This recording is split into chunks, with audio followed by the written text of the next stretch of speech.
Je voudrais vous présenter sur cette vidéo, par ces photos, les chutes du Grand Bahou qui se trouvent non loin de chez moi, à 30 minutes au plus. Tout est aménagé pour accueillir toutes sortes de voyageurs et vraiment, c'est un très bel endroit comme vous pouvez le constater. Et cela toute l'année. Alors, je poursuis le démontage de la maison petit à petit, tout en continuant de vous montrer de quelle manière je l'ai construite pour garder une note positive à tout cela. L'hiver s'étant installé dans le Var, c'est un peu plus compliqué de travailler dans le froid. D'autant que j'ai moins de temps en ce moment puisque j'ai un nouvel emploi, enfin depuis le mois de juin, et j'apprends à réparer des vélos comme vous pouvez le constater sur ces photos. C'est un emploi tremplin pour me permettre d'économiser pour mon projet nomade. Youtubeuse. Découvert dans les réserves de vélos un vélo pliable de Cyril Guimard et donc j'ai entrepris en fait de le restaurer. Et là je vous montre des photos de l'avant et je vous montrerai des photos de l'après par la suite. Alors rapidement, un résumé en images des 3 épisodes précédents. Le terrain vide, la construction du sol, des murs et du toit. Un petit récapitulatif pour ceux qui n'ont pas vu les 3 autres vidéos. Le toit, le démontage, le montage, enfin... Les photos sont un petit peu mélangées. Les détails sont... il y a plus de détails dans les autres vidéos. L'isolation intérieure. Donc, les bâches que j'ai agrafées. L'extérieur n'est pas encore fait, là. C'est le côté salle de bain. Et donc, j'ai isolé avec des sacs de toile de jute, comme vous pouvez le voir au démontage. Donc là vous voyez le plafond. J'ai utilisé de la frisette un peu large de 10 cm. Là vous voyez les sacs de toile de jute qui sont tassés dans le plafond et dans les murs au fur et à mesure du montage des murs et du plafond. Là, les murs sont montés. Les sacs de jute sont derrière, hein, évidemment, comme isolant. Là, c'est la 2e cuisine que j'ai réalisée uniquement avec de l'OSB. Les palettes sont recouvertes d'un plastique qui est utilisé habituellement pour des mares. Donc, c'est un plastique très épais, très résistant. Je n'ai pas mis d'isolant au sol, puisque c'était une maison expérimentale. Et j'ai remonté la bâche de chaque côté des murs de manière à pouvoir isoler davantage. Puis dans les murs, j'ai également mis les sacs de toile de jute bien tassés. Pour ce qui est de l'isolation du toit, le plafond est donc en OSB et par-dessus il y a du polystyrène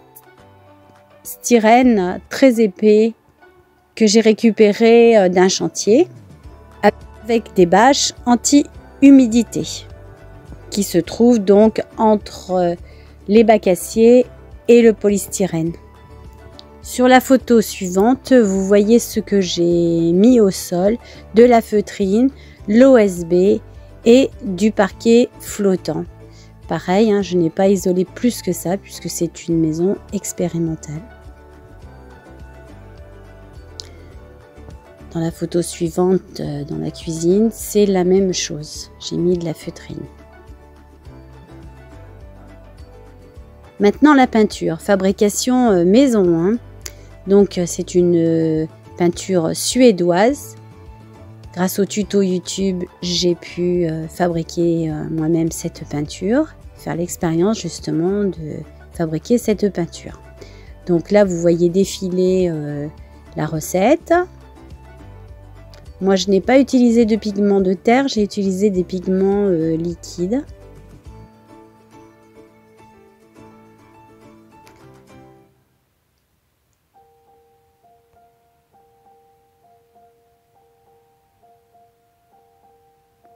Alors pour ce qui est de la peinture, là, elle est verte kaki. Mais quelques heures après, elle a tourné et elle est devenue marron, comme vous pouvez le constater là sur cette photo. Donc je ne sais pas si c'est l'oxyde de fer, mais voilà. Je n'ai pas utilisé d'oxyde de fer pour la peinture que j'ai réalisée comme celle-ci pour la salle de bain. Et comme je ne me décidais pas pour le bleu ou le vert, vous verrez plus tard que j'ai utilisé les deux dans la salle de bain. Donc là, je la passe au pinceau. Elle est encore verte, elle fait un peu comme un glacis, c'était assez bizarre d'ailleurs. Et au bout de quelques minutes seulement, elle s'est considérablement foncée.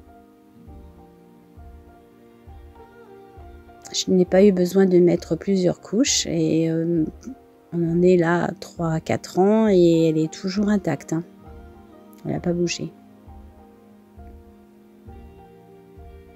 Donc je vous montre de nouveau la peinture que j'ai réalisée pour l'intérieur et le rendu avec les nuances différentes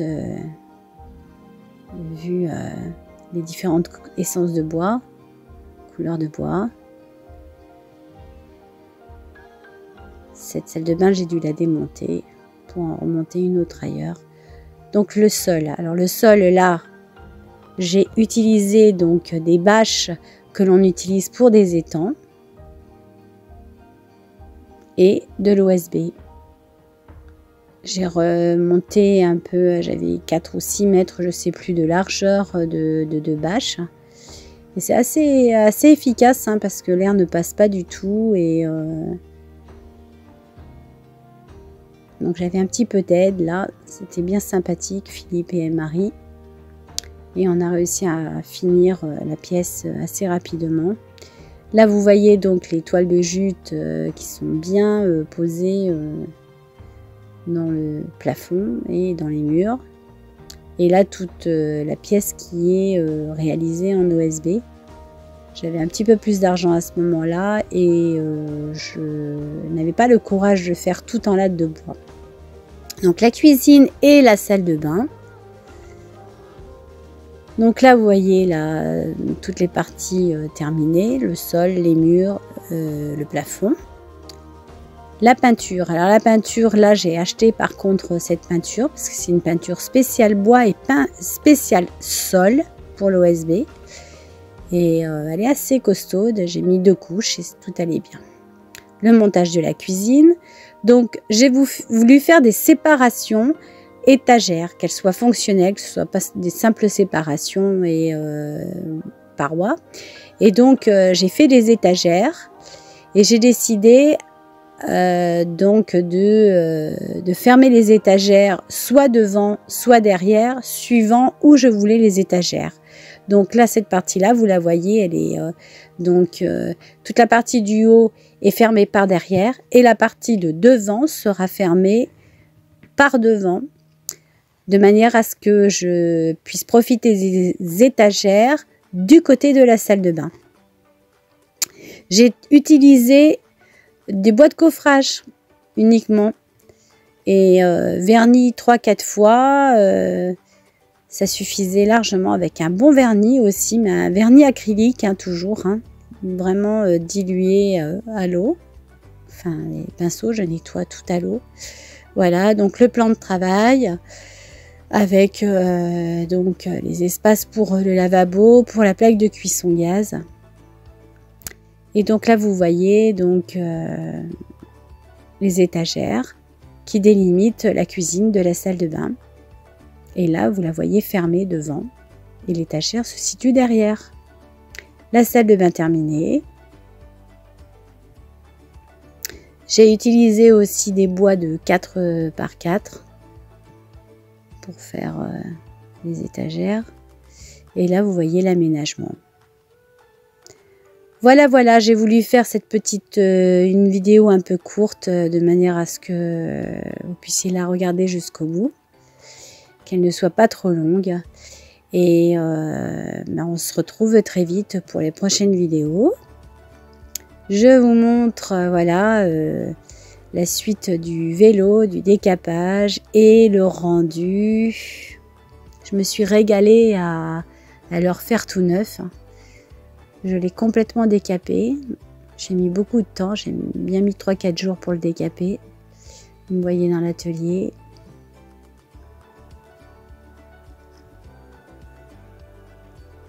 Et je vous donne rendez-vous très très vite.